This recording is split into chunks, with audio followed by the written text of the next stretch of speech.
The massive starship hung silently in the dark space between Jupiter's moons. Inside, 5 of the galaxy's most accomplished hunters gathered around a holographic display. Their leader, Rex, a towering figure with slate-gray skin and amber eyes, studied the contract details floating before them. 10 billion credits, Rex said, his deep voice echoing in the ship's command center. That's more than our last 20 contracts combined. The youngest of the group, Blue, flicked her antenna nervously. Her iridescent scales shifted colors as she moved closer to examine the details. It seems too good to be true. Capturing primitives from a pre-space civilization. There has to be a catch. The ship's pilot, Swift, cleaned his razor-sharp claws with a metal pick. His cat-like features remained unimpressed. The catch is its Earth. You've heard the stories about that death world. The other 2 hunters, siblings Tank and Spark, exchanged glances. Tank's armored hide creaked as he shifted his massive weight. Stories are just stories. No species can be as dangerous as the rumors claim. Rex raised his hand for silence. The Coalition's contract floated before them, its terms clear and simple. Capture 5 humans, alive and unharmed, for scientific study. The payment would be made in untraceable credits, with half up front. What bothers me, Rex said, zooming in on Earth's details, is why the Coalition wants them alive. They're usually interested in mineral rights or colonization. Live specimens. That's new. Blue pulled up her own display, showing various human images collected from their primitive information network. They're so soft. No natural armor, no claws, weak muscles compared to most species. But look at this. She displayed videos of human sports, military training, and survival situations. They keep going when they should stop. They survive things that should kill them. And they're everywhere on their planet, adapting to almost every environment. Swift snorted. Great, they're stubborn prey. Nothing we haven't handled before. That's not all. Blue continued, her excitement growing. They build. They make tools that make up for their physical weaknesses, and they do it faster than any species we've studied. Tank stepped forward, his heavy footsteps vibrating the deck. So we grab them while they sleep. Simple job, simple rules. 10 billion credits for snatching a few sleeping primitives. I say we take it. Rex studied the contract one final time. 20 years of hunting had taught him to trust his instincts, and something about this job made his scales itch. The Coalition was hiding something. They had to be. But 10 billion credits. We take the job, Rex decided. But we do this my way. Full preparation, full intel gathering. No rushing in. Spark, who had remained quiet until now, spoke up. Her cybernetic eye weird as it focused. I've already plotted our approach. We can reach Earth orbit in 3 days using the gravity wells for speed. Their primitive detection systems won't see us coming. Good. Rex nodded. Blue, you're on research. Learn everything you can about their behaviors, weaknesses, social patterns. Tank, prep the capture gear. Non-lethal only. Remember they want them undamaged. Swift, find us a landing zone away from their population centers. Spark, you're on tech analysis. Study their defense capabilities, primitive as they may be. The hunters moved to their stations, excitement building. A new hunt was beginning, and this one promised to be interesting, if nothing else. Rex stayed behind, staring at the contract. In all his years leading the pack, he'd learned that if something seemed too easy, it usually was. Humans were classified as primitive, yes, but they were also listed as extremely dangerous when provoked in the Galactic database. He closed the holographic display and walked to the ship's observation window. Earth was just visible, a blue marble in the distance.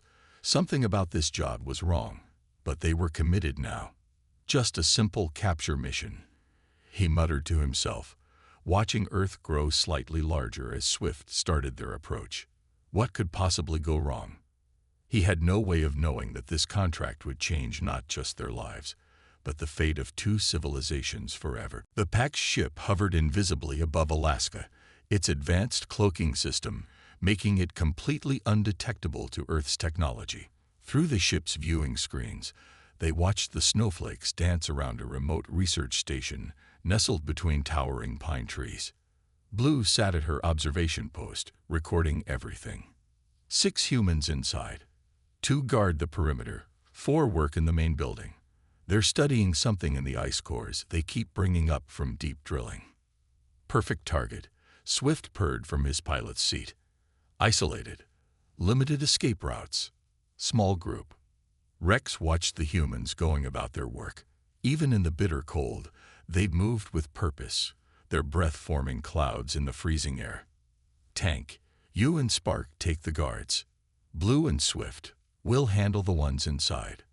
Remember, no permanent damage. The hunters activated their thermal suits and descended from their ship using gravity manipulators. The snow crunched softly under their feet as they landed in the forest nearby. Tank moved first, his massive form surprisingly quiet. He raised his stun weapon at the first guard, who was walking the perimeter with a simple projectile weapon. Just as Tank fired, the guard slipped on some ice, completely dodging the shot by accident. The missed shot hit a tree, the crackling energy alerting the guard. Instead of panicking, the guard immediately dropped and rolled behind a snowbank, calling out a warning through his radio. Clever, Spark muttered, moving to flank the guard. But the humans had prepared for emergencies. Hidden floodlights suddenly blazed to life, illuminating the entire area. Alarms blared across the compound. Inside the main building, the other humans reacted with surprising speed.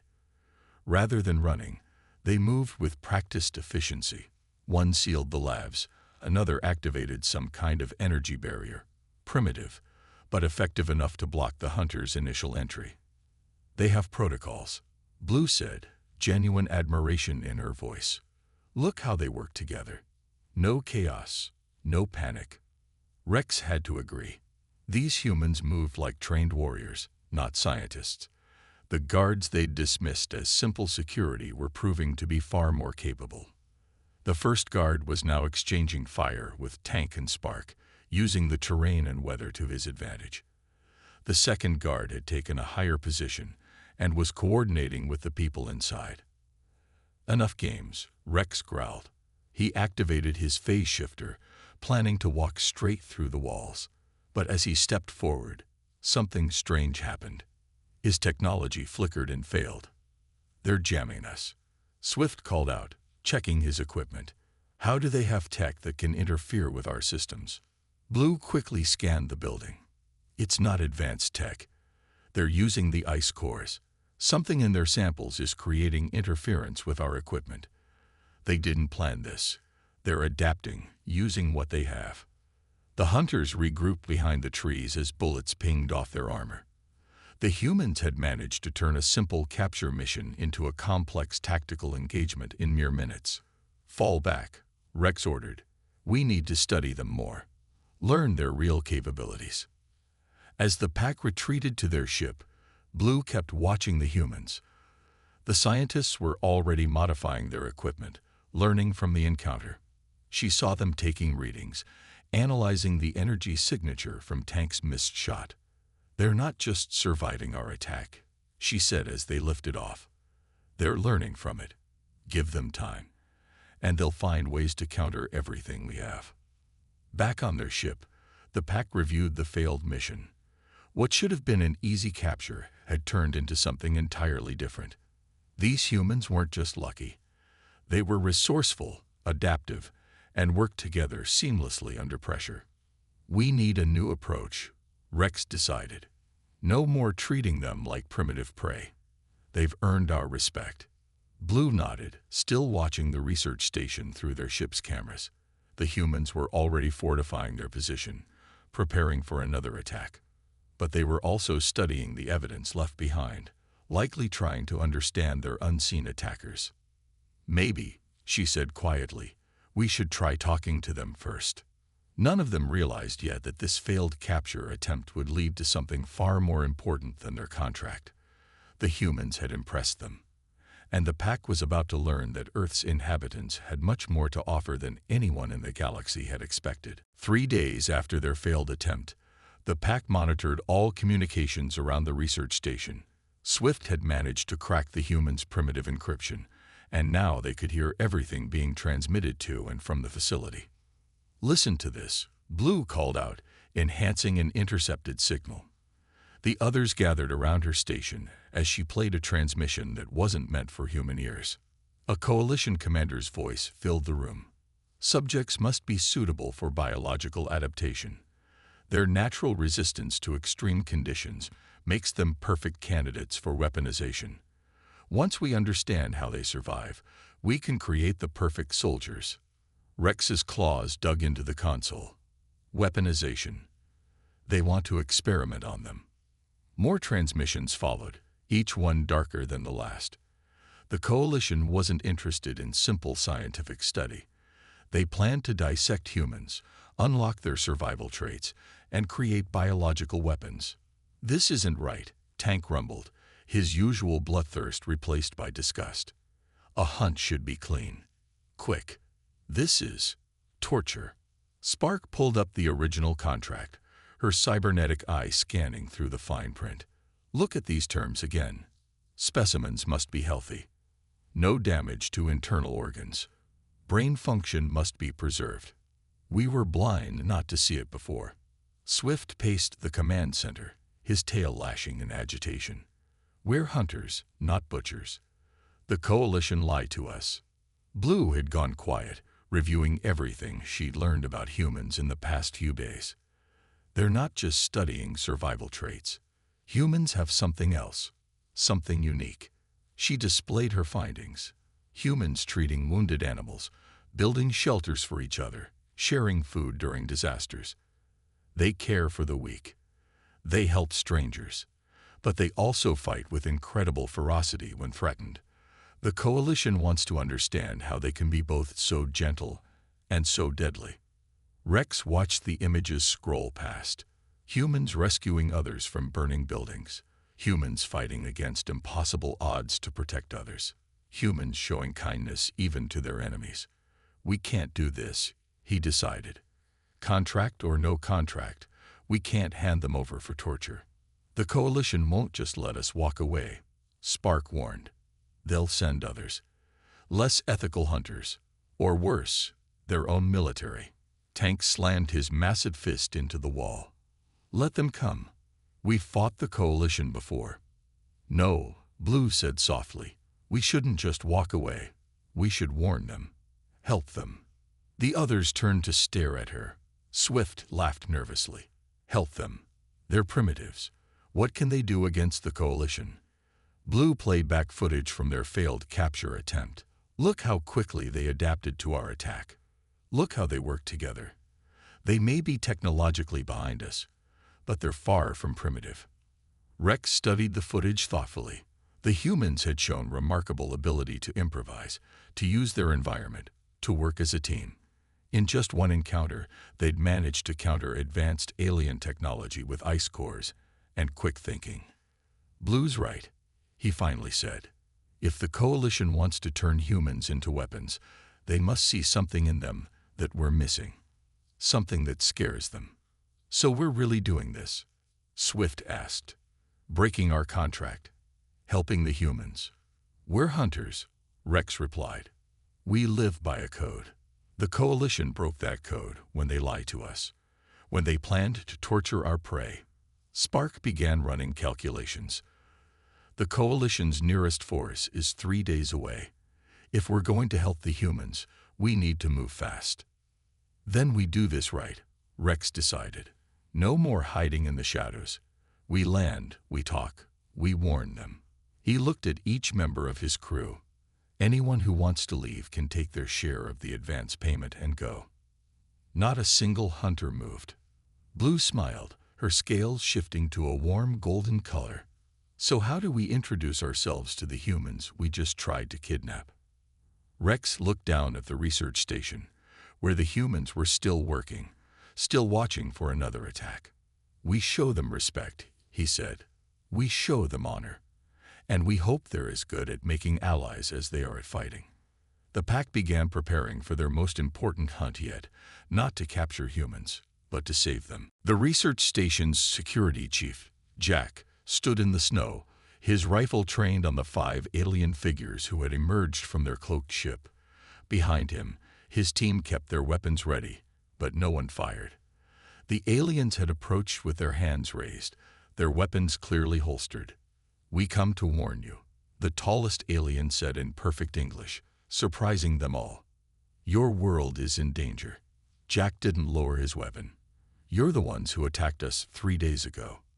"Yes," the alien admitted. "I am Rex, leader of the pack. We were hired to capture humans for study. We were wrong to take that contract." Blue stepped forward slowly, her scales shifting to peaceful blues and greens. "The ones who hired us, the Coalition, they lied about their plans. They want to turn humans into weapons." The humans exchanged glances, but their weapons remained steady. Jack's eyes narrowed. "Why should we believe you?" Rex activated a holographic projector, showing the intercepted Coalition transmissions.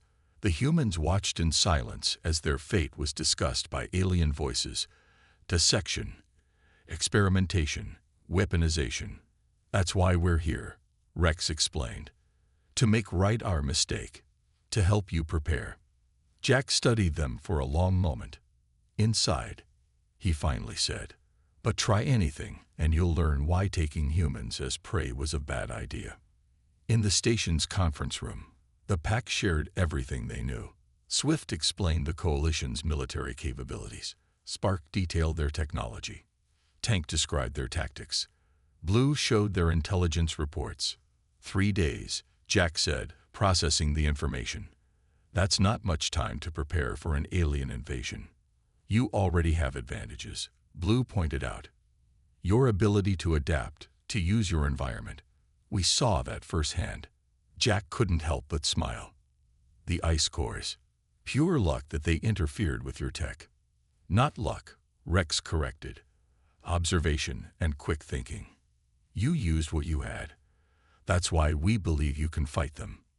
Tank activated a display showing their own advanced weapons. "We can help you prepare, teach you about their weaknesses, share our technology." The humans studied the alien weapons with intense interest. One of the scientists, who had been quiet until now, spoke up. "Could we modify our existing equipment with your tech? Create hybrid weapons?" The pack hadn't considered this. Blue's scales flickered with excitement. "That's exactly what we mean. You don't just copy, you improve, combine, create new solutions." For the next several hours, humans and aliens worked together. The scientists quickly grasped alien concepts, asking questions that impressed even Spark. The security team absorbed combat tactics, suggesting modifications that made Tank grunt in approval. "Your people learned fast," Rex told Jack as they watched the groups working together. "We've had practice," Jack replied. "Every challenge makes us stronger. Now we just need to survive long enough to learn how to fight back." "The Coalition doesn't know we've betrayed them," Swift added. "We can use that. Set up ambushes, feed them false information." As night fell, the station had been transformed. Human and alien technology merged into new defensive systems. The perimeter now had sensors that could detect Coalition ships. Their weapons had been modified with alien power sources. "It's not much," Jack said, surveying their work. "But it's a start." Rex placed a massive hand on Jack's shoulder. "It's more than you realize. The Coalition expects to find helpless prey. Instead, they'll find warriors ready for them." Blue, who had been working closely with the scientists, joined them. "We've received new transmissions. The Coalition is sending a larger force than planned. They're worried." "Good," Jack said with a grim smile. "They should be. We're not going to be their lab rats or their weapons. We're going to be their worst nightmare." As the pack returned to their ship for the night, Rex looked back at the station. In just one day, these humans had taken alien technology and found ways to use it that his people had never considered. The Coalition thought they could turn humans into weapons, But they had missed something important. Humans already were weapons, not because they were deadly, but because they never stopped fighting, never stopped learning, and never stopped surprising their enemies. The real test would come in 3 days, and the pack would be ready to fight alongside their new allies. The Coalition attack came early, during a heavy snowstorm. Their ships broke through the clouds like dark shadows, expecting to find an unsuspecting research station. Instead, they flew straight into a trap. Now, Jack commanded from the control room. Modified ice core drills activated, sending pulses of energy skyward that disrupted the Coalition ship's shields. The same interference that had stopped the pack's technology now served as their first line of defense. Rex watched from their cloaked ship as 3 Coalition vessels struggled against the unexpected resistance. Impressive. They turned the whole station into a weapon. Blue monitored the energy readings. The Coalition's trying to adapt, but the humans kept modifying the frequency. They can't counter what they can't predict. The first wave of Coalition ground forces landed in the forest, their combat robots trudging through deep snow. They moved in perfect formation, following standard invasion protocols. That was their first mistake. Tank's voice rumbled over the comm. They're in position. Spring the trap. The snow itself seemed to come alive. What the Coalition thought was merely weather was actually a camouflage network designed by the scientists. Hidden defenders rose from perfectly crafted snow bunkers, using hybrid weapons that combined human ingenuity with alien power. Multiple targets down, Spark reported from her sniper position. Their armor can't handle the modified ammunition. The Coalition commanders, watching their first wave fall, ordered an orbital bombardment. Energy beams lanced down from their ships, but the research station remained untouched. Holographic projection is holding, one of the scientists reported. They're hitting our fake building. The real station is safe underground. Jack smiled grimly. Return fire. The surrounding pine trees suddenly dropped their snowy camouflage, revealing energy cannons built from salvaged alien tech and Earth materials. The Coalition ships, their shields still disrupted by the ice core interference, took heavy damage. Impossible. A Coalition commander's voice crackled over their intercepted channels. They're primitives. How are they doing this? Rex led the pack in a flanking maneuver, cutting off the Coalition's retreat. They're not primitives, he growled. They're survivors. The battle raged for hours. Every time the Coalition adapted to one tactic, the humans changed their approach. They used the storm, the terrain, and their hybrid technology in ways that kept their enemies constantly off balance. But the Coalition had numbers on their side. Despite heavy losses, they kept pushing forward. A lucky shot disabled one of the ice core disruptors, allowing their ships to strengthen their shields. East section is taking heavy fire, Jack reported. We need support. Blue, who had been monitoring the battle, noticed something strange. The storm, it's getting worse. Swift checked his instruments.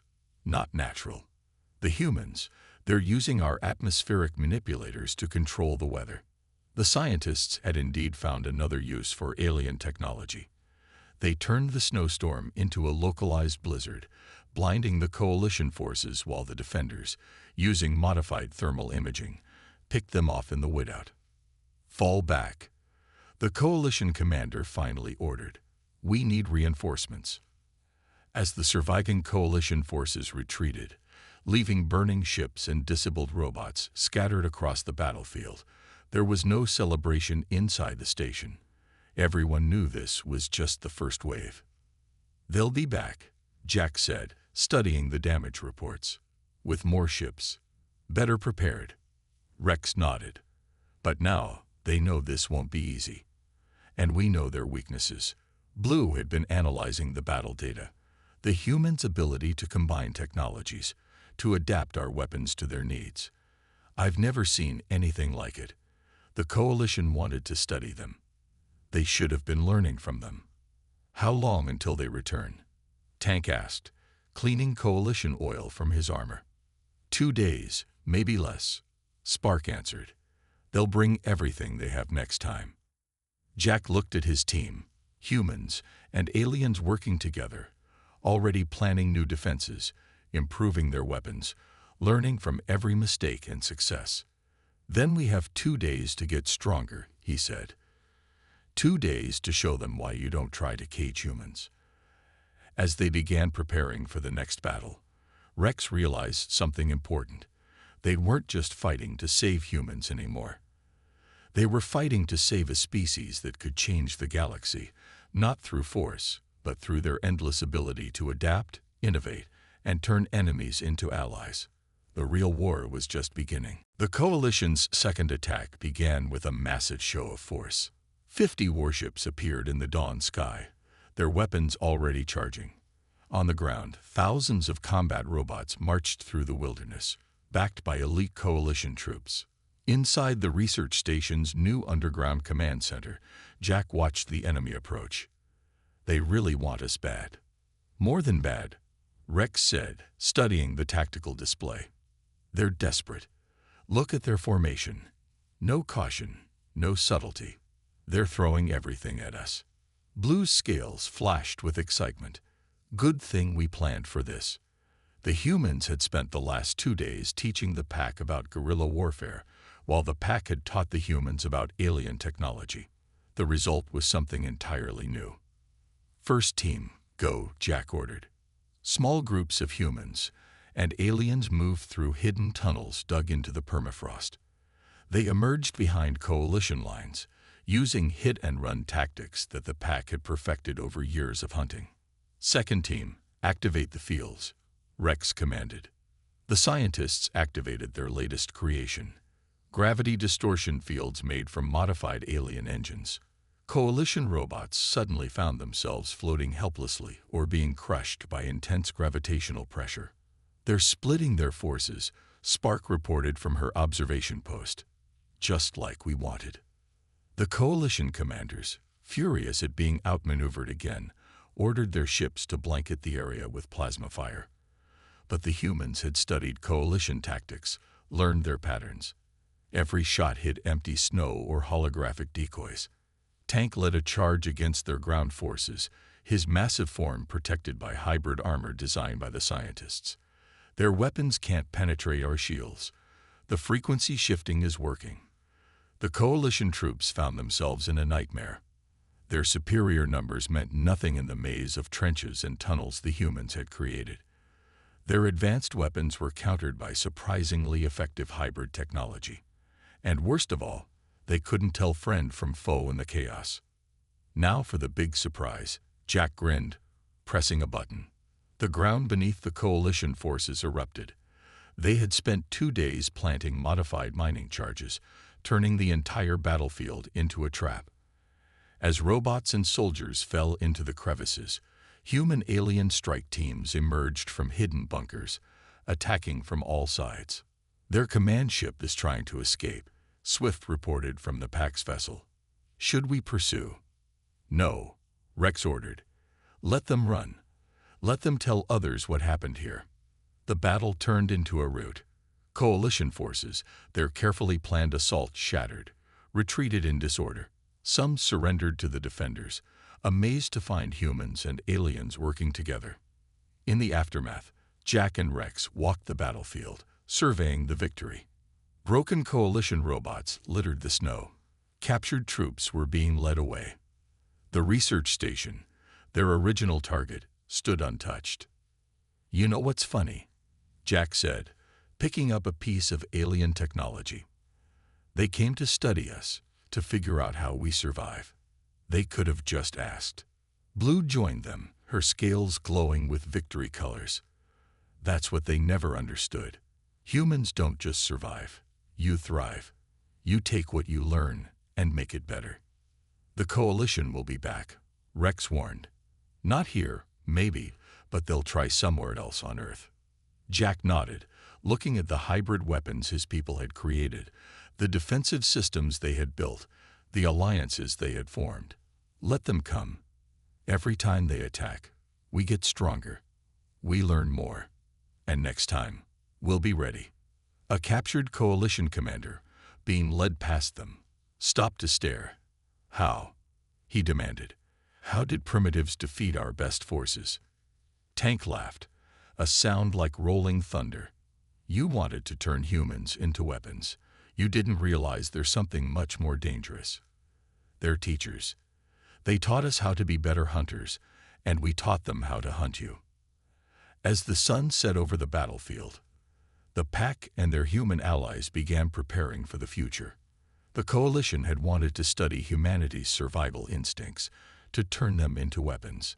Instead, they had given humans access to alien technology and combat tactics, while the pack had gained new ways of thinking and fighting. The hunters had become teachers, the prey had become partners, and the galaxy would never be the same. 3 months after the coalition's defeat, the research station had transformed into something unprecedented. Earth's first interspecies embassy, where once there had been just a few buildings studying ice cores, now stood a complex of human and alien architecture. Rex stood before the United Nations Security Council, his massive form making the human podium look small. The coalition has retreated from Earth's space, but they haven't given up. They're regrouping, planning, watching. You need to be ready. Blue, standing beside him, displayed holographic images of coalition activities in distant star systems. They underestimated humans once. They won't make that mistake again, but neither will other species who hear of your victory. The human delegates listened intently as the pack explained the broader galactic situation. Earth was now known to other species, not as a primitive world to be harvested or studied, but as a place that had defeated one of the galaxy's most powerful forces. We propose a permanent alliance, Rex continued. The pack will serve as your guides to the galaxy, teaching you about space travel, alien technologies, potential threats. In return, we ask to learn from you. Jack, now serving as Earth's first alien relations officer, stepped forward. The research station has proven what we can achieve together. Our scientists have already improved the pack's weapons and ships. Their knowledge has advanced our technology by decades. In the months since the battle, the alliance had grown stronger. Human innovation combined with alien technology had produced remarkable results. The pack's ship now carried hybrid systems that made it more effective than ever, while Earth's defenses had been enhanced with modifications that even the coalition hadn't imagined. There will be challenges, Spark warned the Council. Other species may see you as threats. Some may try to restrict your access to galactic technology. Others may seek to exploit your world. Tank's deep voice rumbled through the chamber. Let them try. The coalition sent their best hunters to capture humans. Instead, we became their strongest allies. Others will learn the same lesson. The Council voted unanimously to accept the alliance. As the news spread across Earth, celebrations erupted worldwide. Humanity had not only survived first contact, they had turned potential enemies into steadfast friends. Back at the research station, now officially renamed Unity Base, humans and aliens worked side by side. Scientists collaborated with Blue on new technologies. Security teams trained with Tank and Spark, learning advanced combat techniques while teaching Earth's military strategies. Swift had taken human pilots under his wing, teaching them to fly alien ships while learning Earth's aerial combat tactics. They're natural space pilots, he told Rex. Their atmosphere is so dense, spaceflight is almost easy for them. But the work wasn't finished. Rex and Jack stood in the command center, planning their next mission. The coalition leaders who had ordered the attack on Earth were still free, still a threat to other worlds. Ready to do some hunting? Jack asked, checking his hybrid weapon, a combination of Earth firearms and alien energy technology. Rex smiled, showing his predator's teeth. The hunters become the hunters of hunters. There's poetry in that. Blue joined them, her scales shifting with excitement. The coalition won't expect this. Humans and aliens working together, combining our skills. We're something new in the galaxy. As their ship prepared for launch, Rex looked back at Unity Base. Where once they had planned to capture humans for study, they had instead found equals, teachers, friends. The coalition had wanted to understand human survival instincts, to weaponize their potential. They had succeeded, but not in the way they intended. Humanity's greatest weapon wasn't their ability to survive or fight. It was their ability to turn enemies into allies, to learn and teach, to combine the best of different worlds into something greater than the sum of its parts. Ready for launch, Swift called from the pilot's seat, now modified to accommodate both alien and human pilots. As they lifted off, heading into space to hunt those who had threatened Earth, Rex realized that the galaxy was about to change forever. The story that began with a contract to capture humans had become something much more important, the beginning of a partnership that would reshape the stars themselves. The deadliest hunters in the galaxy had chosen friendship over force, and in doing so, had helped forge something unprecedented, a future where humans and aliens work together as equals, ready to face whatever challenges the universe might bring.